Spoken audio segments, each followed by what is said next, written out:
managers. Today we're talking about Italian managers and what makes them so good and so much better than their contemporaries. I'm your host, Dan Cancian. Welcome to the Calcio FC Podcast. And we've got Emmet Gates here. Emmet, you've written a piece about Max Allegri and Antonio Conte, the two leading lights of the Italian managerial scene at the moment. It's on destination.calcio. So do go and have a read of that. And so I suppose the first question is, what makes them so good? Not just the two of them, but what makes Italian managers so much better than everyone else? I think, Dan, we could sum it up in one word. Coverciano is basically the school of excellence for aspiring Italian coaches that perhaps they're ex-players or they're people who want to get into coaching. So they have to go through Coverciano, which is located on the outskirts of Florence. It's beautiful scenery around that part of Tuscany. Coverciano is the place where wannabe coaches or ex-players that want to get into coaching, they have to go through this school at Coverciano. You have to prepare, you get an insight into tactics, the fundamentals of coaching. And Coverciano, it's rigorous. It's perhaps one of the only models of its kind, Dan, I think, in world football, especially in Europe. I can't think of any of the major leagues that has almost like a finishing school in terms of coaching like Coverciano. So I think Coverciano is the centerpiece of why Italy continually produces top-class managers. Yeah, we should point out, as you mentioned, it's very structured, it's very academical. You need to go there, you need to study, you need to prepare a thesis before you actually graduate effectively. Yeah, you essentially stand up in front of your peers and you have a presentation, PowerPoint, whatever, and you basically show or present your thesis, your ideas. Every coach that goes through Coverciano over the years has to do such a thesis. Roberto Mancini, for example, he did his on the trequartista position. Obviously, himself being a trequartista, he knows a thing or two about the role. Luciano Spalletti did his on a 3-5-2. Antonio Conte did his on a 4-3-1-2 system, which is kind of ironic considering Conte has never really implemented a 4-3-1-2. But so basically you have to get up and you have to create ideas and then you have to share these ideas with your peers and they basically take you to task on your ideas, your beliefs, your thesis. It's like being at university in that respect. Now, obviously, with coaches and managers, the proof ultimately is in the pudding. It's all well and good to sort of set out the benefits of playing 4-3-3 as opposed to 4-3-1-2. It's all well and good to have on paper that pressing is better than possession-based football. But the proof is ultimately on the pitch, winning games, winning titles. When you look at Serie A and the teams that have won the league for the past 25 years, there has only been one foreign manager win the league in that quarter of a century, Jose Mourinho. When you look at the Premier League, there's still not been one English manager win the league. The closest we've got has been, we've had the likes of Sir Alex Ferguson, British but not English. Yeah. And in the same period of time, we've had 4 Italians winning the Premier League. So that in itself is of huge significance because Serie A, as we all know, it's not what it used to be. No. It used to be the league in Europe. You needed to be arguably the best team in the world to win Serie A. That's no longer the case for a variety of factors, financial, commercials. That's for a whole different podcast.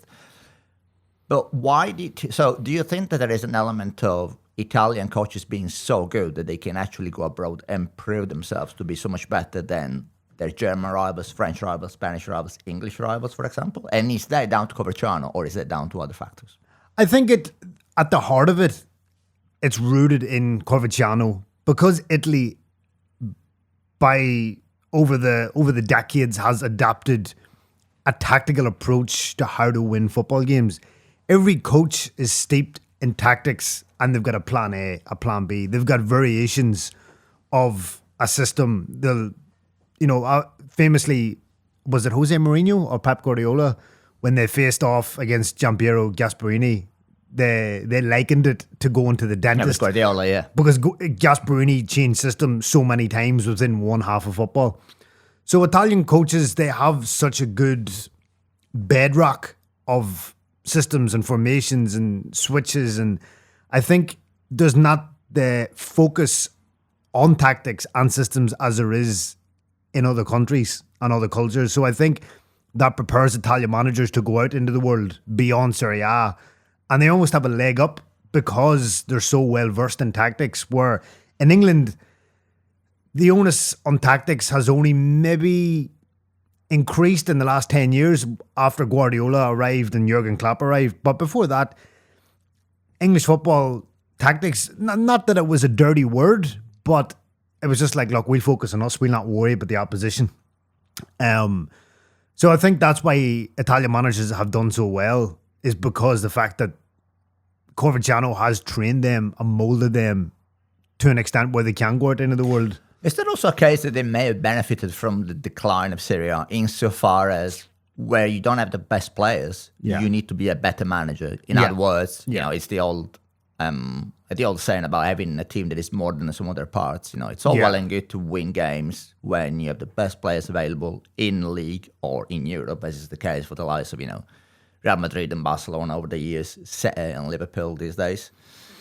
Which is not to say that it's easy to win with those clubs, but it's surely harder if you're managing a club with limited resources. I'm looking at Simone Inzaghi, for example, reaching 2 Champions League finals in 3 seasons with Inter Milan. Yeah. I think everyone sort of used last season's defeat against PSG in the final as a stick to beat Inzaghi with. But I always thought it's amazing they've reached 2 Champions League finals in 3 seasons to begin with. Oh, yeah, absolutely. I mean, Simone Inzaghi, you know, you would say along with Conte and Allegri is the best of their generation. And the fact that, as you alluded to, Dan, the fact that he got them to 2 Champions League finals in 3 seasons is testament to how good he is, because let's be honest about it, that Inter team should not have got anywhere close to 2 Champions League finals. But the fact that they did was more about Inzaghi and not about the players. As you said, it's harder to reach those levels with inferior players than superior players. I think, obviously, Dan, you're wearing a Lazio shirt, and if we go back to the last foreign manager pre-Jose Mourinho to win the Scudetto, Sven-Göran Eriksson, you wouldn't say Sven was a tactical genius. He was a 4-4-2 man. He kept it simple, but you look at the players that he had, and that's what got him over the line. It wasn't necessarily his greatness, his tactical brilliance or whatever else, but as you said, Simone Inzaghi has proven that he is a very astute tactician, because that Inter team, on paper, should not have got past Bayern or Barcelona last season. No, absolutely. And also, I think Inzaghi is a fascinating figure insofar that he was probably the first manager to break the duopoly of Antonio Conte and Massimiliano Allegri. Allegri and Conte have won 11 of the last 15 titles in Serie A. Inzaghi was the exception, along with Luciano Spalletti and Maurizio Sarri and Stefano Pioli. So when you're looking at like the likes of Allegri and Conte, they're still at the peak of their powers now. You know, effectively, Napoli and Milan may well be contesting the title between the two of them this season. Yeah. So is there a case of, could they be stunting someone else's growth because they're still so important for Serie A? Is there, who's the next manager on the next cab of the rank? Italiano's won the Coppa Italia with Bologna. Is he ready to make that step and be in charge of a big team? Yeah, I mean, I don't know, in Italiano. Sometimes I'm very impressed by him, especially last season. But then you think of the two seasons with Fiorentina, he got them to 2 European finals. But I felt with Italiano at certain points that there was no plan B. It was 4-3-3, and that was it. There was no variation if things weren't going according to plan. I remember the second Conference League final, I think it was against Braga. I think Fiorentina lost to, I know they lost the first one to West Ham, but I just felt you needed something different. Plan A was not working. Plan B, he didn't have one, so therefore Fiorentina lost. I think Italiano we need to see what he does at Bologna this season, and then perhaps if he gets, you know, a bigger job, perhaps not a big 3 or Napoli, but say perhaps someone like Roma, for example, would have been another step up to see if he has the mettle, you know, to be the next of the next generation. Yeah. And I think one fascinating element of the discussion around Coverciano and how good managers are is one of the tropes about Italian football is that results are the only things that matter. Italy sort of, they're all happy to forego style in pursuit of success. Yeah, Juve's mantra is winning is not important. It's the only thing that matters. Well, exactly. But I suppose that when you look at the likes of Giampiero Gasperini, who has been a revolutionary in Italy, he always comes across as more of a Marcelo Bielsa type figure, someone who wants to sort of, football is so important to him, the results almost don't seem to matter. That's not to say that he doesn't care, because he did wonders at Atalanta, and he might well do the same in Roma. But he always comes across as someone who is there to teach football, to sort of like broaden someone else's horizon with football. Is there an element of truth in that, or is there a case of, Gasperini is just focused on results, but we don't see him that it's not as pragmatic as other managers, for example? No, you're 100% right, Dan. I think that is the case with Gasperini and also Maurizio Sarri. I think to another extent, it's about the beauty of football and showing that there is another way to win football games. I think over the years, Gasperini has been linked on and off with the Juve job. But I just think it would be like oil and water. Two different philosophies, two different ethos on how the game should be played, how the game should be won. As you said, results are almost like a byproduct for Gasperini in that it's more about instilling ideas and showing that there is a different way to play football. And Sarri's the same in that respect. So, I think Gasperini has shown there is another way. And obviously, Atalanta won the Europa League. But I think in Italy, there is still the ideology that results come above all else. Style is secondary. And do you think that that's also why Italian managers are so successful abroad as well? Because I think of Claudio Ranieri, a beloved figure in the game, but not exactly the first man that springs to mind when you're talking about like tactical ideologues, so to speak. He's very much a facilitator. Ancelotti as well, to an extent. Yeah. More of a facilitator than an innovator from a tactical standpoint. Almost like an ego whisperer. You can just imagine Ranieri and Ancelotti in a dressing room just whispering things into players' ears. Yeah. Boosting their confidence. And it's why Ancelotti has done so well. You think of all the clubs he's managed, all the dressing rooms, all the egos. Ancelotti's CV, I mean, it's like a who's who of the European game. You think of all the big clubs, Ancelotti's probably managed about 70% of them. And I think that when we, as we said, success is the only thing that matters in Italy, the only thing that matters to a lot of Italian managers.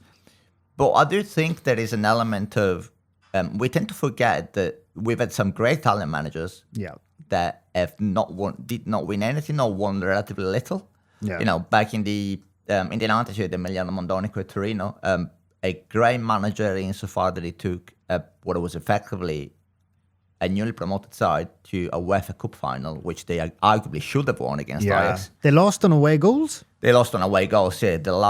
I believe the last team to lose the European final on aggregate without actually losing either of the two legs. He won a Coppa Italia the following season. And again, he was not what we would call a tactical sort of, revolutionary these days, but he implemented a system which at the time was good enough to neutralize the likes of, the great AC Milan sides, the great Juventus side, the great Inter Milan sides. Yeah. So I have a feeling that, we often tend to perhaps place too much emphasis on success because effectively there's only one team that can win the league, but that doesn't mean that there's only one great manager. We've had lots of really good managers. Yeah. I'll think of the likes of, Mondonico, as I mentioned. You had the likes of, Nevio Scala as well. Yeah. He won in Europe, didn't win the league, but again, was a phenomenal manager to compete at that level for so long. Yeah. If you think of Alberto Malassani, like that Parma team, the Parma team that people think of in their mind with Crespo, Chiesa, Gigi, Thuram, Cannavaro. They won the UEFA Cup in '99 and the Coppa Italia that same season. Malassani, and they played swashbuckling football. They did. Their only problem was they didn't have a big enough squad to compete on all three fronts, so they prioritised the cups over Serie A that season. But they were more than good enough to win it, and Malassani got them playing an exciting brand of football. You think of Carlo Mazzoni, a sage of Calcio, Giorgio Mazzoni, famously a Brescia took Bologna to a UEFA Cup semi-final that same season in '99. Great managers, because Italy have had so many, as you said. Only one manager can win a league or win a cup.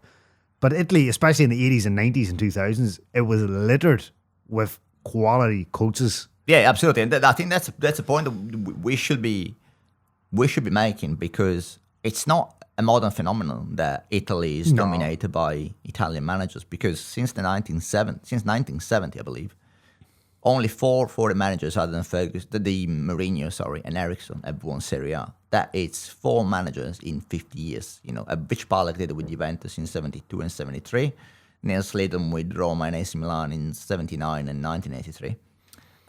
Bosco, famously with Sampdoria in 1991. So this is not a case of, modern football in inverted commas, all the money is elsewhere, only Italian managers are left in Italy. Italy has always been a tough nut to crack for foreign managers since at least the last 50 years. Obviously, you had the likes of Elenio Herrera and Heriberto Herrera. Before that, there was actually quite a big influx of foreign managers in Italy through the 50s and then the 60s. Ever since then, there's been a case of, Italians only, almost exclusively Italians, apart from the managers we just mentioned. And I do wonder, you think that this is a trend that's going to continue? Is it a case of, here's a question for you, is Serie A appealing to foreign managers? I think the answer is two-pronged, I would say. I think because the tactical education is so high in Serie A, you need to be supremely confident in your ability to arrive in Serie A and actually compete with the best, because the education, the fundamentals of tactics is so ingrained in the culture. Like Jose Mourinho, never man was shy of confidence. Jose, he felt he was good enough to come to Inter and not just win, but win a treble. So I think you need to have a really good understanding of tactics. That's why it would be intriguing to see Pep Guardiola come to Serie A. It's the only big league that he hasn't, managed in, because it would be interesting to see how Guardiola would do in the most tactical league in Europe. So there's that element. There's also the fact that the money just isn't there anymore.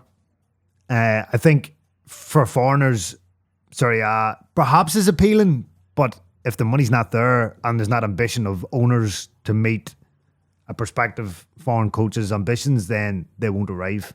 So I think the answer, there's 2 answers within the one, I think. But I think the main thing is, if you're not of a tactical nature or you're not supremely confident in your ability, you might give Serie A a wide berth. Which is why I think you don't see a lot of English managers. When was the last English manager or a British manager to manage in Italy? I think you will have to go back to the 60s. Yeah. I can't think of it. No. I mean, maybe there has been one, but I can't think of one off the top of my head. No. You will have to go back to the beginning of football itself.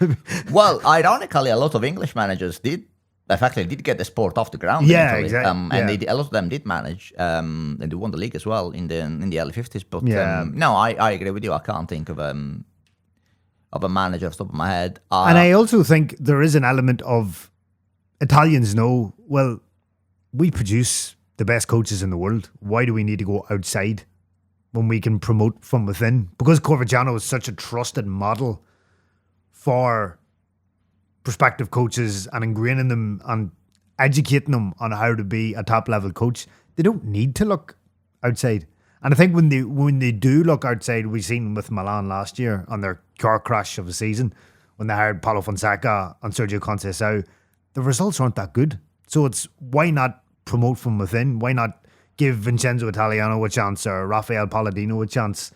It is ironic that is the stick that is normally used to be Serie A with. They never promote from within, or rather, they don't promote from within in terms of players anymore. Yeah. But they still do that with managers. And as you said, I think they may carry on doing that for quite a while. Yeah. And obviously, we spoke about Antonio Conte, Massimiliano Allegri, Simone Inzaghi. Going slightly further back in time, like our generation grew up watching Football Italia, and I can think of 4 names that dominated the era.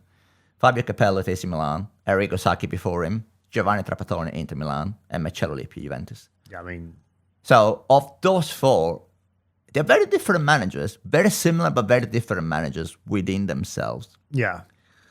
So I think, we know Sacchi probably changed football. Yeah. Sacchi changed football. Capello was given an impossible task of taking over from him, and he probably did better than Sacchi. Yeah. On the domestic front, anyway. Yeah. Trapattoni won a lot with Juventus.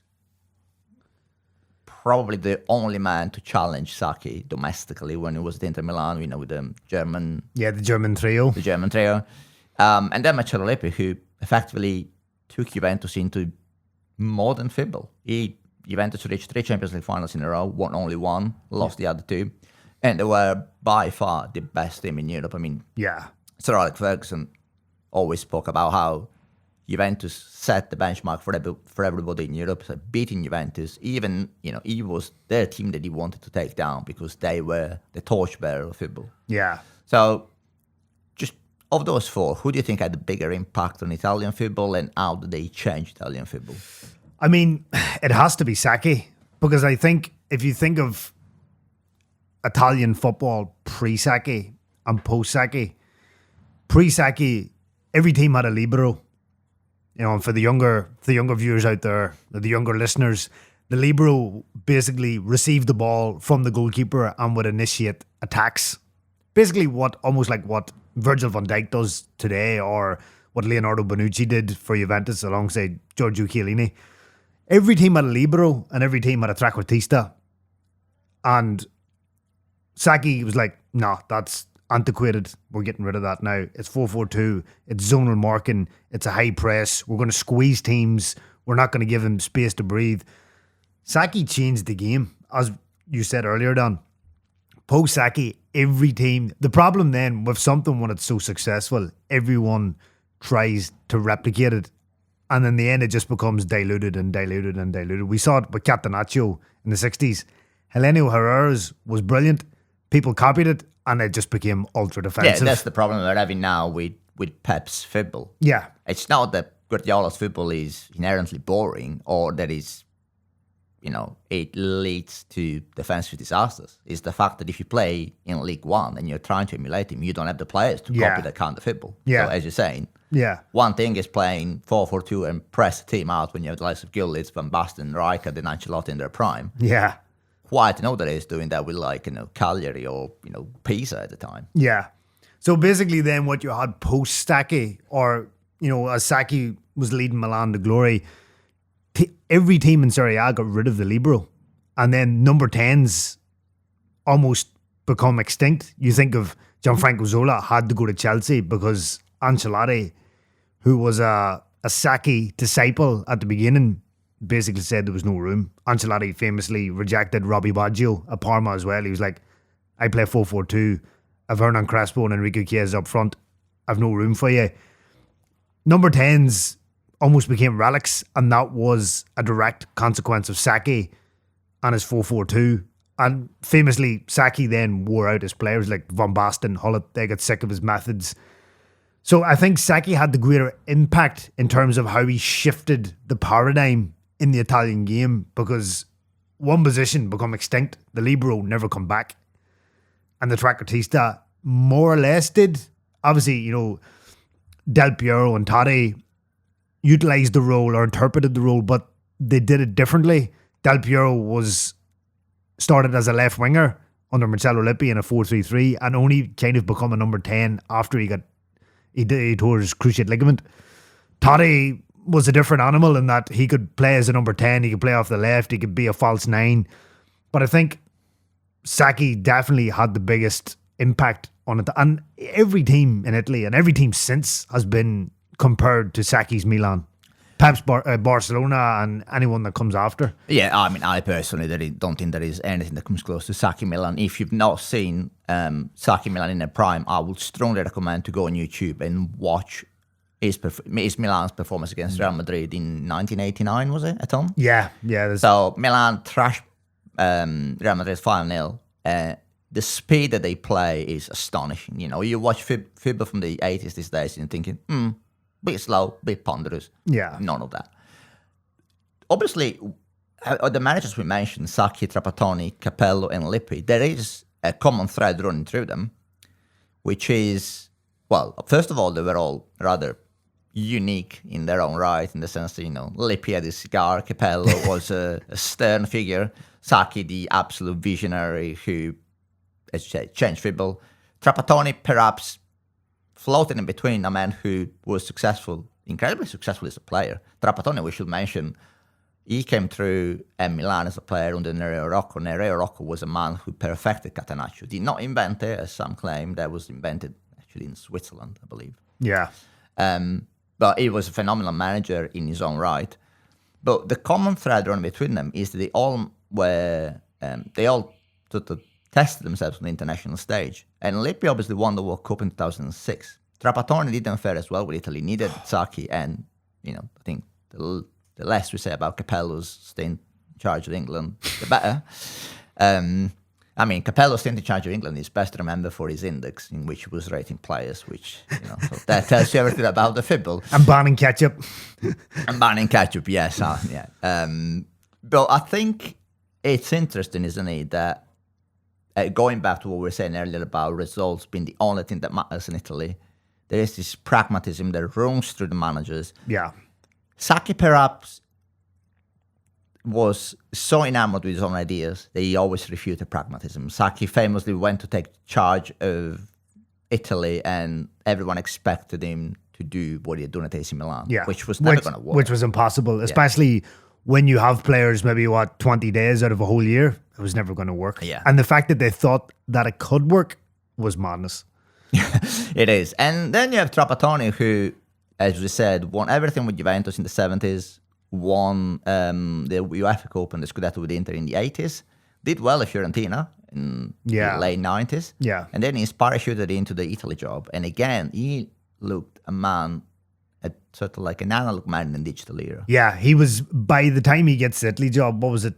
It was post Euro 2000. Yeah. He was a man out of time. Yeah, ironically, he had replaced Stinazov, who was himself being criticised for being a man out of his time, and then they bring in Trapattoni. Yeah, and they give him 4 years, and with that squad, the football under Trapattoni was horrendous. It was 4 years of turgid football, and I think Trapp hadn't moved on. And you think of the players, because you think of the best pragmatists like Marcello Lippi, they look at the squad, they tailor the squad based on the players that they have at their disposal. Trapattoni didn't do that. He was defensive because that was in his nature, or that's what he had morphed into. When you look at who he had Totti, he had Del Piero, he had Baggio if he could have used him, he had Del Vecchio, he had Montella, he had God's amount of name of quality strikers. Yeah, Christian Vieri up front. Christian Vieri in his prime, but he was so pragmatic to a point where Italy were just awful to watch. And I think Lippi did the best, as you mentioned, out of them, because Lippi was probably the only one that could be a good league manager and a good cup manager, which is basically what you have to be an international manager. Yeah. You have to be a cup manager, someone who can be brilliant for 7 games in a tournament. Whereas I think Trapattoni, Sacchi, and Capello, even though Capello didn't manage the Azzurri, but as we said, they're league managers. They love the grind week in, week out on the training ground. And it takes a certain style of manager to come in to have players 20 days a year, 30 days a year, and mold them into a cohesive unit, which is, I think it's a shame that we never saw Ancelotti as manager of Italy, because I think he would have been perfect for Italy, modern day Italy. You get the players in certain amount of days a year, because he's not a tactician anyway. Yeah. He doesn't need a lot of time to instill his ideas. So but going back to Trapattoni and Lippi and Sacchi, I also think Lippi is almost underrated in a sense. As you said, Sir Alex Ferguson looked at Lippi as an inspiration. Juve were the benchmark of that late 90s European football. You know, they got to 4 European finals in a row, if you count the UEFA Cup final in 95, then 96, 97, 98. Reached the semi-final in 99, but that was Ancelotti at Juve. But Juve were so good, and Lippi made them that way. But again, he was pragmatic. His first season, they were 4-3-3. it went to a 4-3-1-2 when Baggio was fit. Baggio was sold. Then it became Baggio, Ravanelli, Vialli, 4-3-3. Juve were constantly selling players. Boxic and Vieri come in. Ravanelli and Vialli left. Lippi changed the system. Then they left. Then Inzaghi come in up front with Del Piero. Zidane then was played as a number 10 in a 4-3-1-2. So Lippi constantly changed the system depending on the personnel. I think his greatness is also, underlined by the fact that he's the only manager I can think of who was incredibly successful, left the club, struggled at a different club because he went to Inter Milan and he had a torrid time. It went back to Juventus and it was just as successful as it had been before. Whether Sacchi and Capello both tried that in Milan and both failed miserably. Yeah, and Trapattoni went back to Juve the second time from 91 to 94. Won a UEFA Cup, but he had Baggio in his prime and he was nowhere near as successful as the 70s and 80s run. No, I think with Trapattoni, I think when you watch his Italy team, you really do sort of get the impression that this was a man who had not moved on with football. Because obviously, I mean, we should point out that when Trapattoni was in his prime as a manager, even at Inter Milan, this was a time where defenders could pass the ball back to the keeper. Yeah. And keeper could hold the ball, and you effectively would be shooting up shop. You take the 1-0 lead, and then you shoot up shop. Yeah. Liverpool and Forest, to an extent, were successful like that in England as well. So it wasn't just Inter or Juventus. It was a widespread habit. I mean, why not? See if you can do it. Yeah, the pre back pass rule. It seems crazy now to watch football pre back pass rule and think, how was a rule against not invented sooner? But yeah, I think Trapattoni, as you said, the invention of the rule perhaps maybe fastened his decline. And by the time he got the Italy job, he was yesterday's man. Emmet, I think we're going to leave it there. I think we've covered all the bases. Let us know in the comments which foreign manager would you like to see in Italy? Is it Pep Guardiola? Is it Jurgen Klopp maybe making a comeback? Is it someone else?